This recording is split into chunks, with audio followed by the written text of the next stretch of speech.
Chapter 21. After I got Otis convinced to come, the rest of getting ready for the party was easy and fun. Me and Gloria decided to have a party. Excuse me. Me and Gloria decided to have the party at night when it would be cooler. And the afternoon before, we worked in Gloria's kitchen and made egg salad sandwiches. We cut them up in triangles and cut off the crusts and put little toothpicks with frilly tops on them. Winn-Dixie sat in the kitchen and looked at us the whole time. He kept on wagging his tail. "That dog thinks we making these sandwiches for him," said Gloria Dump. Winn-Dixie showed Gloria all his teeth. "These ain't for you," she told him. But when she thought I wasn't looking, she gave Winn-Dixie an egg salad sandwich without the toothpick. We also made punch.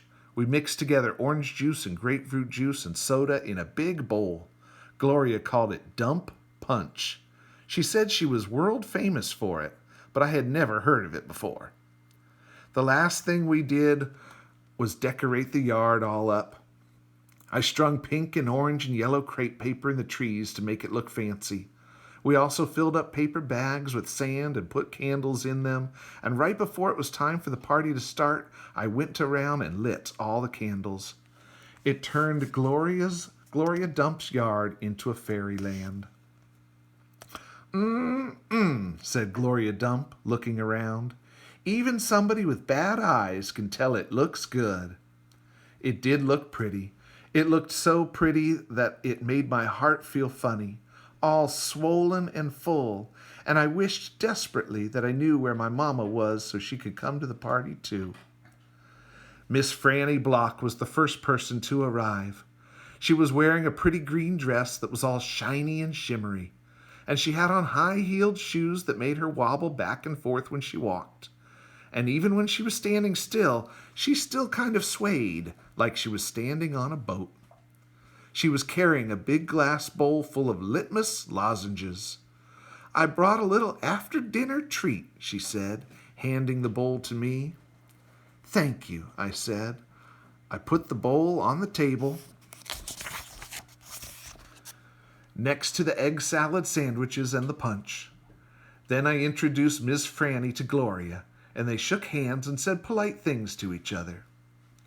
And then Sweetie Pie's mother came by with Sweetie Pie. Sweetie Pie had a whole handful of pictures of dogs that she had cut out of magazines. "It's to help you with your theme," she said. "You can use them to decorate. I brung tape, too." And she started going around taping the pictures of the dogs to the trees and the chairs and the table. "She ain't talked about nothing but this party all day long," said her mother. "Can you walk her home when it's over?" I promised that I would, and then I introduced Sweetie Pie to Miss Franny and to Gloria, and right after that, the preacher showed up. He was wearing a coat and tie and looked real serious. He shook Gloria Dump's hand and Miss Franny Block's hand and said how pleased he was to meet them both and how he had heard nothing but good things about both of them. He patted Sweetie Pie on the head and said it was good to see her outside of church. And the whole time, Winn-Dixie was standing right in the middle of everybody, wagging his tail so hard that I thought for sure he would knock Miss Franny right off her high heels. Amanda Wilkinson came, and she had her blonde hair all curled up, and she looked shy and not as mean as usual. And I stood real close to her and introduced her to Gloria Dump. I was surprised at how glad I was to see Amanda. And I wanted to tell her I knew about Carson. I wanted to tell her I understood about losing people, but I didn't say anything. I was just extra nice.